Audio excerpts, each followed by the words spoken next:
တော်များဘုံစံပေါ့နော်ကျွန်တော်တို့မလေးရှားနိုင်ငံမှာအစနဲ့အပတ်ခံနေညီမလေးပေါ့နော်ညီမလေးကိုဟိုလူကောင်းတော့ဆိုတော့ပထမတစ်ခေါက်တော့အလူငွေလေးနှစ်ခေါက်လာပေးလိုက်တာနော်ဟိုဒီရက်တစ်ခေါက်ကလည်းထပ်ပြီးတော့ဟိုကျွန်တော်အဲ့ဗီဒီယိုဖိုင်လေးတင်တော့နော်အလူငွေလေးထပ်ပြီး900ရတယ် ringgit 900ပေါ့နော်အဲ့ဒါလေးလာလူပေးတာဖြစ်ပါတယ်ကိုပြီးတော့တစ်ဆက်တော့ဒီညီမလေးဆောက်ချက်တော့ပြောပါဒီမှာလေးအကြောင်းပြောမယ်ဆိုရင်ဒီကောင်မလေးကိုကြတော့သူက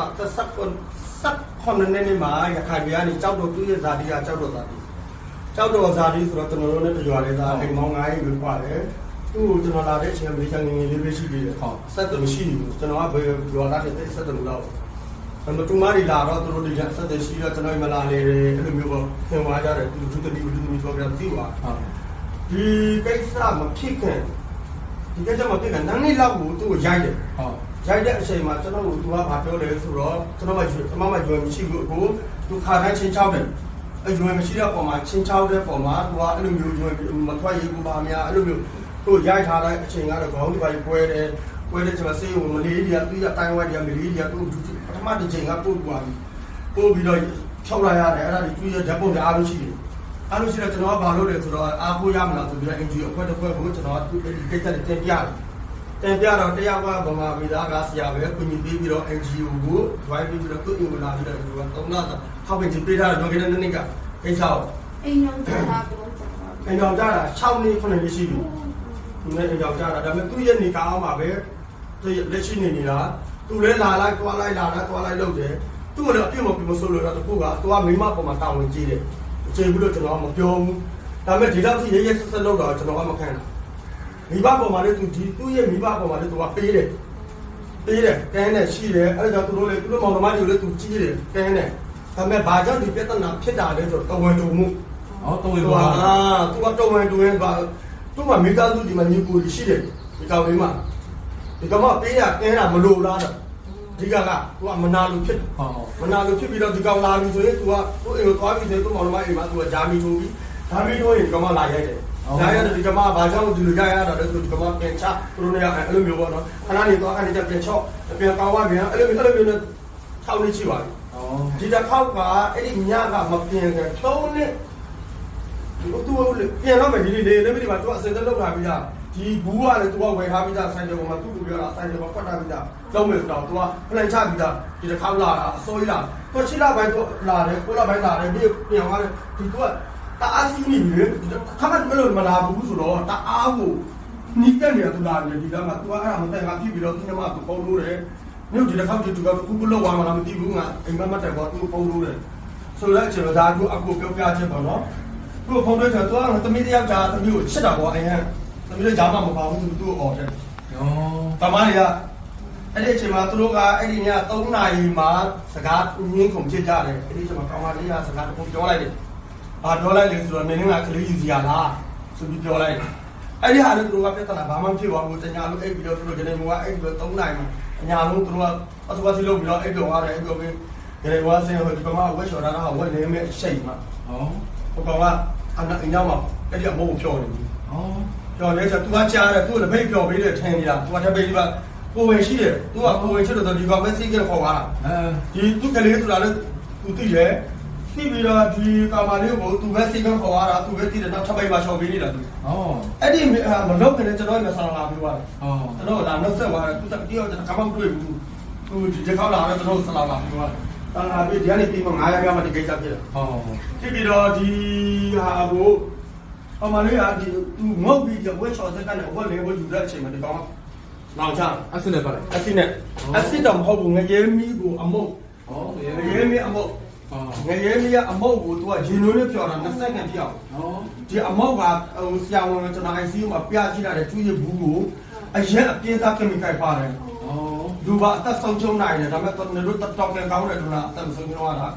နောက်တော့ကျွန်တော်ရောက်တော့ကျွန်တော်ပတ်စံလိုက်ရင်စိုက်ပြီးတယ်ကျွန်တော်ကပြောတယ်ဒီလိုမှပတ်စံရှိတာမရှိလို့ဆိုတော့အခုဘယ်လိုလုပ်မလဲကျွန်တော်ကမေးတယ်ဒီရက်ခွက်စီကဒီလောက်ပတ်စံအများကြီးရမကုန်ကြမခံနိုင်ဘူးဒီမနီချောင်းမှာအဲ့ဒါကျွန်တော်ကသူလည်းအဲ့ဒါဆိုရင်ကျွန်တော်ကလည်းပတ်စံမရှိဘူးဆိုတော့ဘယ်လိုလုပ်မလဲပေါ့သူ့ကိုပြောတာအဲ့ဒါဆိုရင် live ထဲမှာပတ်စံကောက်ကြည့်မယ် live တင်နေချင်း friend စီကအလားတူလည်းဒီ live ကပထမတစ်ချိန် live လွှင့်တာမပေါ့ပေမဲ့ကျွန်တော် ringgit 2000ကျော်ရတယ်အဲ့ဒါ1000ကျော်တော့သူ့ကို အဲ့ဒီကတော့5ကျွန်တော်ဒီကလေးမမတောင်းအထောက်ထားလေးမရှိဘူးအယူဝင်နဲ့တခါကျွန်တော်ဒီနိုင်ငံကဒီယူဝင်ကချပေးထားတဲ့ break ကဆရာမကြီးပြင်ဝင်ပြီးတော့တခါသူတို့အတနာခင်ပြီးကျွန်တော်ယူဒီချပြီးဒီလူနာတရားဝသိတော့မယ်တို့ကိုရှိဒီသုံးဘက်ဒီမှာယူဝင်ကပုံလို့လားအဲ့ဒီအချိန်မှာဆရာဝန်ပြောတာမရတော့လူနာမရတော့ဒီမှာအလိုက်ပြီးလွယ်စေးရုံမှာမူသူတို့ကျွန်တော်နဲ့အိတ်စေးရုံမှာပဲဒီပစ္စတာကအစကနေအဆုံးထိပထမတစ်ချိန်က2000ကျော်ရတာလေသူတို့ကဒီဘိုးစီလာပဲကျွန်တော်တို့ကုန်တာဒီအခွေလွယ်စရိုက်ကိုကုန်တာကျွန်တော်တို့ကစေးရုံမှာမပြရဘူးအရက်စတက်မှာကျွန်တော်ထပ်ဖိုက်တယ်ဒီနိုင်ငံကပေါ်ပြီးတော့ fight တော့သူက yes ငါဝိုင်းဆိုင်လို့ပြလိုက်တယ်ဒီလူနာကို is ချလာနေတယ်ဒီ is ကတွားနေတော့ပုံမှာအမှုကဖွင့်လာတော့ပုံမှာ yes ငါဆိုင်ရဝိုင်းလို့ပြပြီးတော့ကျွန်တော်တို့ free ဒီလူနာကို free ကူပေးမယ်တဲ့ free ကူပေးမယ်ဆိုပြီးတော့လေသူတို့ကလူနာကိုအပြတ်မကူဘူး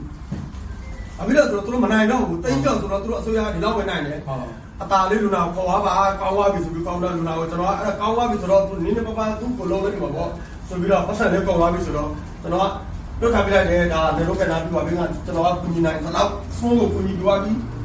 လူနာရဲ့အသက်ကိုလည်းကျွန်တော်အများကြီးဒီလူနာမတည်မဲ့လူနာကိုလည်းကျွန်တော်အများကြီးကူညီပြသွားပြီဒါလည်းလို့တမိုင်းပြသွားပြီဒီလိုမောင်တော်မိုင်းဆိုတော့တက်တယ်တော့ကျွန်တော်အပ်ပြလိုက်တာရက်နဲ့ဆက်ပါမရတော့ဘူးနော်ဟောဝိုးရဲတက်ပြီးကြက်နေတယ်ဒီမှာလည်းသွားတော့အညစ်ကြေးတွေအချမ်းဝင်သွားတော့ကြောင်ပြောတာအရန်ဆိုးသွားပြီသူကခုမှတည်းမြောင်းဝင်သွားပြီနောက်ပြီးတော့သူကစေးဖို့ဆရာဝန်မှာတော့ဆေးရမှာတော့ပတ်သက်ပြီးတော့ကောင်းစေးတနေ့တစ်ခါတော့ဆေးရမှာသူရအနာကြီးအကြီးကားတွေဒီကအားလုံးပေါ်သွားတာ operation ချစ်ချိန်လုပ်ရတယ်သူရခန္ဓာကိုယ်မှာအကြီးကားတွေအားလုံးပွာပြီးတော့ဒီဘက်ကသူရဲ့ဒီ body တစ်ခုပဲ operation ချစ်တဲ့တိန်းကြောဒါမဲ့ဆရာဝန် ICU ဆရာဝန်ကျွန်တော်မေးကြည့်တာကဒီအပိုင်းကိုလုပ်ဖို့တူအရန်နေများတယ်ဒီအပိုင်းကိုလုပ်ဖို့တူသူခွာအားလို့လားဒီအသက်23နှစ်ပေါင်ပါလို့ဒီလောက် operation ကသူမနိုင်ဘူးနောက်ပြီးတော့ဒီပိုက်ထက်တာကနမချိုပြီးဆိုတော့သူလည်းပဲဖောက်ပါရမယ်လည်းပဲဖောက်မဲရမယ်ဆိုတော့ကျွန်တော်တို့ကမဖောက်ဘူးဘာမှအပြည့်တော့ဒီလိုလားအမျိုးမျိုးစဉ်းစားတာပေါ့နော်သူကိုယ်ခွင့်မပြုဘူးဘာမှပြရတယ်ခွင့်မပြုဘူးဆိုတော့ဘယ်လိုမှမဆိုလို့လားတက်ချင်ဘွားရေးကြည့်တယ်လောလောဆယ်တတိယဘုအရေးကြီးတယ်ကိုမဝိုင်းတနည်းဆိုရင်လည်းသူကမရတော့ဘူးလည်းပဲဖောက်လည်းဖောက်တယ်ကလူလာကိုအသက်လူချင်းနေဆိုတော့လည်းပဲဖောက်လိုက်တယ်ဒါပဲသူတို့ကဒါဘာမှ operation မလုပ်ပြီးတော့သူကြီးစားတာဒီတာပဲပတ်ပေးလိုက်တော့သူကလည်းစေးတာတိတ်ဟိုကမဖြစ်ဘူးလို့နားမလဲတော့ဒီအောက်မှာကျတော့မှသူ့ရဲ့မာလာကိုမြင်ရတယ်နှစ်ပေါက်မြင်ရတယ်အားလုံးကြည်ကြသွားတဲ့ပုံမှာခဏလေးနော်မြင်ရတဲ့ပုံမှာနှစ်ပေါက်မြင်ရတယ်နှစ်ပေါက်မြင်ရပြီးတော့အဲ့ဒီဟာကို operation လုပ်ရမယ်နောက်သူ့ကိုယူဖို့နေရာမရှိတော့ဘူးသူ့ကိုယူဖို့အသားလေးမရှိတော့ဘူးအခြေပြားလေးမရှိတော့ပုံမှာဒီလက်ကိုသူတို့ကအသားမလောက်တော့ပုံမှာလူနာကပုံမှာဖြစ်ဖို့ခါရောက်နေပြီဆိုတော့ဒီလက်ကိုအကြီးပြားမလောက်လို့သူတို့ချုပ်လိုက်တဲ့ပုံမှာလက်ကလေးလိုပြောတယ်အသားမလောက်တော့6ပါတော့လက်ကဆွဲလို့ရတော့အကြီးပြားလေးမရှိတော့ယူဖို့နေရာမရှိတော့နောက် operation တယ်လို့မခံနိုင်တော့ဆရာကပြောတာလောလောဆယ်တက်ချင်ဖို့ပဲငါတို့ဦးစားပေးမယ်သူနောက်ပိုင်းကစားဂျီဒီပါအရင်းညာရီဒါတွေအများကြီးသူ့ကိုလည်းနည်းလောက်ပို့ရမှာသူကဒီလူနာကိုဒီလိုပို့လို့ရတဲ့လူနာမဟုတ်ဘူးဒါအသက်ရှင်တာပဲလို့ကြည့်ကြည့်တယ်ဆိုပြီးကျွန်တော်တို့ကနောက်ပိုင်းအဲ့ဒါကိစ္စပြီးသွားပြီဒုတိယပိုင်းမှာကျတော့သူ့ကိုမနိုင်တော့ဘူးမနိုင်တော့ဘူးနောက်ပြီးတော့သူကအရင်ဆိုတဲ့ကျွန်တော်တို့ပြန်လာမယ်ငါစိတ်သူကြီးခဏပြစ်ထားတာဒါတော့ဘယ်လိုလုပ်မလဲဒီလောက်ပတ်စံဆေးရုံသွားမယ်အော်စကာအားများတယ်ငါတို့တို့လုံးအုံလို့ရတယ်ဒီ cost ကို9000ကနေ3သိန်းသူကတစ်ခုပြီးတစ်ခုလောက်ရမှာဘာလဲဒီဟာတစ်ခုဒီလိုလုပ်နေတယ်ဟာတစ်ခုဒီလိုလုပ်ရမယ်အဲ့ဒီတစ်ခုကိုလုပ်ဖို့တော့ကိုဒီဟာနဲ့ဒီဟာပဲကိုဆရာပြောတာ6ပတ်ဆေးရုံမှာနေရတယ်အဲ့ဒါကသူ6ပြီးမှမျက်လုံးကိုသူ့ရဲ့မျက်လုံးကိုစမှာဒီစာချင်းတွေတောင်းပြောတဲ့သူအသက်ရှင်ဖို့တော့လောလောဆယ်ရေးကြီးတာကိုလုပ်မှာဒီဟာကိုသူတို့ operation လုပ်တာကပေါင်ဝါးနေယူရမယ်ပေါင်ဝါးနေယူပြီးတော့ဒီမှာလုပ်တယ်နောက်ပြီးတော့ dressing ထည့်လာတယ်သူရဲ့dressing ကတော့အများအများနဲ့လုပ်တယ်ဒီစုပ်ဆက်ပေါ့သူဒီဟာကခေါင်းအောင်လေစုပ်ဆက်တိုင်းနဲ့ထည့်လာတယ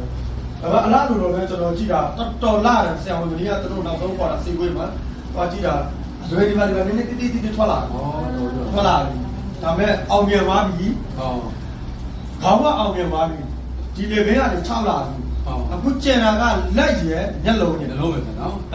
နောက်ပြီးတော့ကျွန်တော်ပြောချင်တာသူဆရာဝန်အများကြီးကျွန်တော်မေးကြည့်သွားပြီနှာခေါင်းကအဆစ်ဒီကင်မီကယ်ရဲ့အယိုးကစားသွားတဲ့ပုံမှာမရတော့ဘလုံးကစာကြည့်လို့မရဘူးကျွန်တော်ပြောတာက ဆရာကမျိုးမျိုးပြောချင်ပါဘူးမရအောင်ဒါပေမဲ့ तू ကဒီနှာခေါင်းလေးပါတယ်လုံးတယ်ဆိုတာကတာမယ်လူကိုဒီကအသားယူရမယ်ဟိုကအသားယူရမယ်ဒါပေမဲ့နှာခေါင်းရုပ်ရှိရမယ်အဲ့ဒါမှစာကြည့်လုံးပဲရှိတယ်ဒါနေမေဝတ်တော့တော်တော်များတခြားနိုင်ငံတွေမှာရလာဆိုမေဝတ်သွားဒါပေမဲ့ငါတို့မလေးရှားမှာမရဘူးမရတော့တည်တယ်သူအားလုံးဒီပါအဲ့မရဘူးဆိုတော့နောက်ဆုံးကြလုံးကိုကြားရဘူးနေ့တနေ့မှာ operation လုပ်တာသူကဒီဘက်တစ်ဖက်ညှက်လိုက်ညက်တယ်ဆိုတာက तू ကဒီအားလုံးကြေကြသွားတာမျက်လုံးပဲကျင်သွားမျက်လုံးပဲကျင်တော့ဒါဒီဆိုပြီးပြီးတော့ကြီးဒီလိုနေလို့ဆိုတော့ဆရာဝန်ကဘာလုပ်လဲဒီလူနာကိုရက်ပွဲပေါ်ရမယ်အရင်ဆုံးတစ်ချက် operation ဒီမျက်ပွဲပေါ်ဖို့တော့ तू အသားလို့နေတယ်ဒီကအပြော့တယ်ဒီလိုအပြော့ဆိုတော့ဒီဟာကိုကလေးတေဝါမဲကလေးသူလုံးမရအောင်ဒီမျက်ပွဲပေါ်အောင်အဲ့ဒီဟာကိုနောက်ဆုံးအချိန်ဒီတစ်ခါလောက်တာအဲ့ဒီဟာနဲ့သူမျက်ပွဲပေါ်မယ်ဒါပေမဲ့ဒီဆရာဝန်နေရာအားလုံးကျွန်တော်တို့ဒီဟိုဟာနဲ့ဗီဒီယိုနဲ့ပြတာအားလုံးကြည့်သူကကျွန်တော်ပေါ်တယ်ဒီအဲ့ဒါလုံးတော့ဒီကောင်ကဒီကိုဘာမှမရှိတော့ဘူးလေကိုကဒီမှာလည်းမရှိတော့ဘူးသားလေးဆိုတော့ဒီကိုဒီကောင်တက်သွားတယ်ဒီကောင်တက်သွားတာအဲ့ဒါကို operation လုပ်ဖို့တော့ကိုဆရာဝန်ကပြောတာကအကောင်းစားလုပ်မယ်ဆိုရင်2000ပဲကုန်တယ်ဒီနေ့အဲ့တခုလေကိုနော်ဒီဟာကိုတက်ဖို့အတွက်ကိုဒီအောက်ကိုချဖို့အတွက်ကို2000ပဲအဲ့ဒီဟာကိုဒီကောင်ကလည်းကိုတနာပြီးတော့ငါတို့ free ပို့ပေးမယ်ဒါပေမဲ့ဒီ ICNWTC အဖွဲ့စီကပေးတာသူရဲ့တနာတဲ့အပေါ်မှာဒီဟာကိုတော့တောင်းဖို့ operation ကိုငါတို့ free လုပ်လို့အစင်းဘက်ထိုင်ပြီးဆိုလို့ဆုံးဖြတ်ရတာဒါပေမဲ့အစိုးရကပေးတာမဟုတ်ဘူးဒီ NWTC အဖွဲ့စီကနေသူတို့ဒီ ICU ကအဖွဲ့စီကနေကျွန်တော်ပဲဥဆောင်ပြီးလုပ်ပေးတယ်နိုင်ငံတကာကိုကနေကျွန်တော်တို့အလူငွေပေးတာလည်းအများကြီးဂျာမနီကလာတယ်တူကီကလာတယ်နောက်ပြီးတော့ဒီကမ္ဘာလုံးပြန်သွားပြီသူရဲ့ live ကနောက်ကမ္ဘာလုံးကလည်းလူချင်းရလာလူနဲ့ပေါ်လာတယ်အားလုံးကလည်းဝိုင်းပြီးလူကြတယ်သူတို့လူကြတယ်လို့ကျွန်တော်ကလည်းစူးစမ်းတယ်အခုလည်းဆိုတော့နေမင်းညမေကျွန်တော်ကဒီ reply လုပ်ဖို့အတွက်ကို messenger မှာကတတို့100လောက်ဝင်နေတာလေအဲ့ဒီကတစ်ဖက်လုံးတွေကဆရာဝန်ကခေါ်ခဏနေဒီ OC မှာကျွန်တော်အမှုဖွင့်တာကျွန်တော် live ပြီးတော့သူ့ဟိုကောင်ဖဲဖို့တော့ကအဲ့ဒီဟာဆက်သွယ်ဟိုကဆက်သွယ်ရဆိုလူကယူချက်နေဒါပေမဲ့ပထမဆိုကျွန်တော်ကိုအလူဝယ်လာပေးခြင်းတွေကSharifa organization ကလူညာမျိုးသမီးကဟို3000ကျွန်တော်ကိုဒီ live ကိုတွေ့ပြီးတော့ပထမဆုံးကျွန်တော်ကို live မှာကောက်ရပြီးတော့သူအရင်ဆုံးလာပြီးတော့အိမ်မှာဒီကနေ့မှလူကို3000မတင်ဝေပေးတယ်မတင်ဝေပေးပြီးတော့နောက်ဆုံးကဇေယျမာမီပေါ့နော်ဇေယျတော့မကန်တော့ပါဘူးမမီမီရှိုကလာပြီးတော့3000လာပေးတဲ့အိမ်မှာ3000လာပေးတယ်မတူလာပေးတော့ကိုမသူ့ဒီဘလောက်ကုန်ကြမယ်သူမေးတယ်တော့ကိုဒီလောက်တိလောက်ကုန်မယ်အရင်ဆုံးဒီဝစီ3000လို့လည်းသူပြီးကျွန်တော်တို့ကသူကပြောတယ်ဒီဝစီ3000လို့လည်းကျွန်တော်ကဒီစိတ်ကိုကြောက်နားလိုက်ပြီးတော့သူတို့ဘလောက်ပြောတာဇက်ကပဲပြောတာ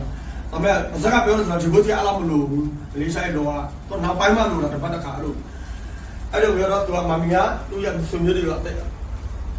ဟိုလောက်ပြီးဆက်သွယ်ကြည့်တာပေါ့နော်အဲ့ဒါသူရဲ့ဆွေမျိုးတွေကျအော်စီမှာရှိတယ်အော်စီနဲ့ဆက်သွယ်ကြည့်တော့ဇက်ကဝင်ဒေါ်လာအော်စီ1000မတင်ဝင်လို့သူကလူပေးမယ်après 3000လိုတဲ့ဟာကိုသူတို့ထုတ်ပေးမယ်ဇက်ကငွေကိုပေးမယ်ဆိုပြီးပြောထားတယ်ကိုကအားရှိသွားတာပေါ့နော်သူကလည်းအဲ့လိုမျိုးလာတော့အဲ့ဒီကနေအလားလို့တော့လည်းဒီစင်ကြီးပေါ့နော်စင်ဝစင်နေကြီးနောက်ပြီးတော့အခုဆရာဝန်ပြောတာကသူ့ကိုလူနာကိုဆေးရုံမှာမထားနဲ့ဆေးရုံကိုမထားလို့ဆိုတော့ဒီဆေးရုံမှာဟိုလူနာလာမယ်6ဆုပ်မယ်ဒီလောကသူ့စီကိုကူးမှဆေးရုံကအရက်ကူးမှများတယ်ဆရာဝန်ပြောတာကအိမ်သားနေတစ်ဆင့်သူ့ကိုကူးတာကပို့ပြီးတော့သူကဟောတယ်နောက်ပြီးသူစကားပြောချင်တယ်အပြင်ဒီလူနာကသူကဒရာမာဝင်နေတဲ့ပုံမှာဒရာမာဖြစ်နေတဲ့ပုံမှာသူကဆရာဝန်ပြောတာကအားပေးစကားတွေအားလုံးတွေစကားပြောချင်တယ်သူကအဲ့ဒါကိုသဘောကျတာအခုဒီမှာကျတော့ငါတို့ပေါ်တယ်မလာနိုင်ဘူးဆရာဝန်ကဆွမ်းပြောတာသူကြောက်ပြီးတော့နောက်မလာပဲအခုအားရှိတယ်စားကြတာကျွေးရင်သူက operation ကလည်းအားရှိတယ်အဲ့ဒီကနေပြင်လာအဲ့ဒီငါးရင်ပြင်သွားအဲ့လိုမျိုးလုပ်မှာနော်ကောင်းတယ်လေအဲ့ဒါကိုဆိုတော့ကျွန်တော်ကလက်ခံလိုက်တယ်လက်ခံတဲ့ကျွန်တော်ကကိုထွန်းမင်းကဒုတိယအကြိမ်ရောက်ပေါ့နော်ဒါ900လူအချင်းဖြစ်ပါတယ်ဒါရင်း900ပေါ့မြန်မာငွေနဲ့ဆို9သိန်းပေါ့နော်ရှင်းစုလည်းအများကြီးဖြစ်ပါတယ်ကိုတို့ကလာပြီးတော့တင်ညာလာပြီးတာလည်းတင်ပါတယ်ကျွန်တော်လည်းကိုတို့မျိုးလိုပဲစူးစမ်းပါပေါ့နော်ကောင်းတယ်အပြုတ်ခံရတာပဲများနေပြီ right လုံးတာနော်ဟုတ်အဲ့ကများနေတယ်ပေါ်ပြီးတော့အပြောခံကြည့်တယ်အမျိုးမျိုးတိုက်ခိုက်တာပေါ့နောက်ပြီးတော့